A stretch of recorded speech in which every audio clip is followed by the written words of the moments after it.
I think one of the reasons why we have such a disconnect right now, especially Taylor, from what you were saying, we want guys to be, we want them to man up, but yet for the last really 60 some odd years, we've told them to man down. And we've just systematically demasculinized men at the same time we've like masculinized women.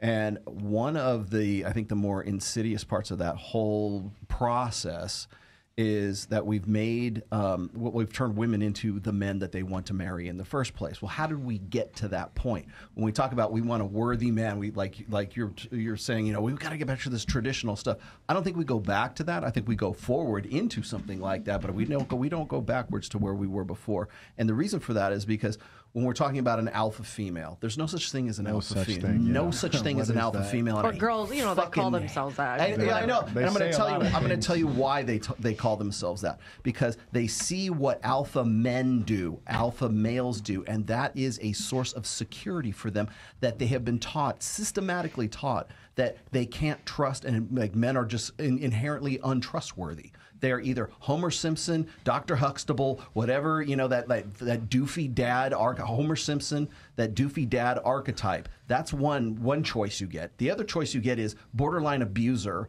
who is going to be an asshole that you cannot trust. You certainly can't trust Homer Simpson for your long-term security. You better not trust the son of a bitch who is a borderline abuser. And then we've got the new version, which is the Zoomer version, which is can't drive a stick. He's the incompetent one. He can't change a tire. He can't do jack shit without calling somebody in to come and do it because he doesn't have the competency to do that. Either he is uninterested in learning those skills or he's just simply incapable of learning those skills. So when you teach 4 generations of women that these are your fucking choices right here, well, what's the most logical deductive reason, like what's the course of action, right? Well, I need to be an alpha female. I need to be the man who can provide my long-term security because none of these motherfuckers can do it.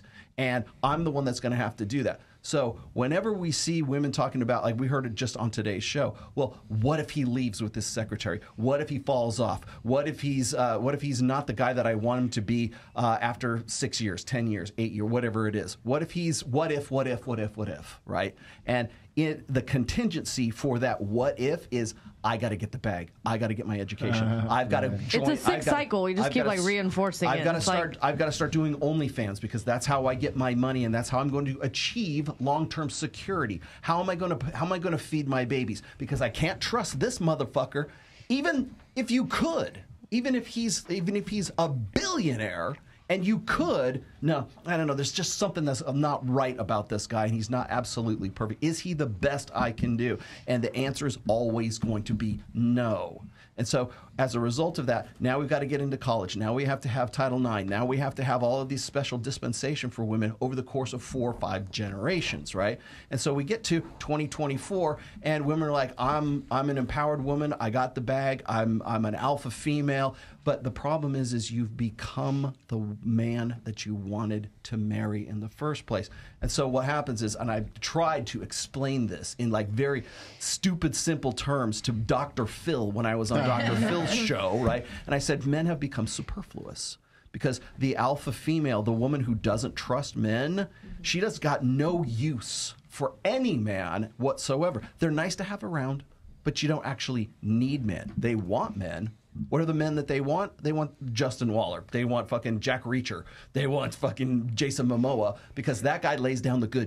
And that's really all they need, or they think that they need, because they're already in control of their own long-term security. Hey, man. Over the course of... What about me? Yeah. What about you? Yes. No, it's very true. I mean, myself, I've stopped subscribing, if you will, to the constant rhetoric of over and over again, men ain't shit, this, because I feel like it's reflecting in my own universe versus trying to take off these glasses and look at the world through my own The toughest eyes. part for women is, can you trust a man? Can you give up enough? Can you give up your OnlyFans? Can you give up your Instagram? Can you stop advertising your sexuality? Even to the most minute degree. Can you stop doing yes. that? Will I? That's another question. Probably not, because you're like, but what if he falls off? What if he his secretary? What if he finds a trophy wife? What if I get ugly and fat and he doesn't want to fuck me anymore? What if, and how are we going to send the kids to college if we don't do that kind of stuff?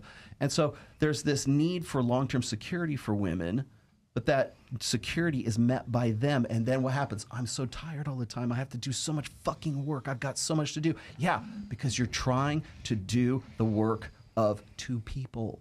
Men and women are innate complements. We're better together than we are apart, but we've been taught to distrust one another because men cannot be trusted for long-term security. I have a question. Anyways, that's my rant at the end. I have a question about that. Wait. Kind of. You had a point real quick? I did. So the other day, like, my man had said to me, he said, who's the prize in the relationship, the male or the female? And I thought it was very interesting because I feel like we're all going to say, like, the female. We all think it's the female. We're beautiful. We do this and we do that. And he looked at me and he's like, it's not the woman. It's the man. There are a plethora of women who are beautiful. There are a plethora of women with good. There's a plethora of women who have education and want to go get things done. But for a man to be able to lead a woman to greatness who doesn't really have anything at all, which is a lot of us, that is the prize. No, I would definitely watch this. I wanted to know what would you categorize the men that are like, I don't want you to need me or want me for my money or for my success or for my status. I just want you to want me for me. Like, what's up with that? They're fat. Like, I don't get that. I don't get that. Like, what are they categorized as? Or like, because they'll be successful. I mean, whatever's level of that, but it's like, I don't want you to. How dare you want me for my? It's like, why? Well, it's because the majority of women that have been with them in the past probably only wanted them for that because they're lacking in sexual market value. That's 9 out of 10 times when guys have money but they don't have anything else. They're square, they're ugly, they're not in shape, they're not masculine, they're not confident, they're not. You know what I mean? They're just not. Yeah. And older. Or older. They're used to attractive women just using them for their resources, so they're in defense mode about that. Yeah. But guys who don't fuck are idealistic and they want that idealism. I want you to want me for me. You still have a burden of performance. Exactly. I want it unconditionally. No, you don't want it unconditionally. You want it idealistically. The only thing I'll say before we close, you said something very interesting, Rolo. You said that women operate on what if, and I agree with you 100% on that. I was going to say women operate on what if and men operate on what now. So, like, he'll get the girl and he'll say, okay, what now? Assuming the girl, doesn't fuck up, isn't, a lot of the times guys rarely break up relationships. So girls really are the ones that end the majority of relationships and, end it. So it's like, women are like, what if? And she ends it, why? What if? Am I getting the best guy? What if I met that other guy? What if I took out that date with the one that got away? Yeah. So Alpha that's widows, what girls always do. Pretty much the same Girls thing. always operate on what if, and guys operate, I got the girl, what now? Is he the best I can do?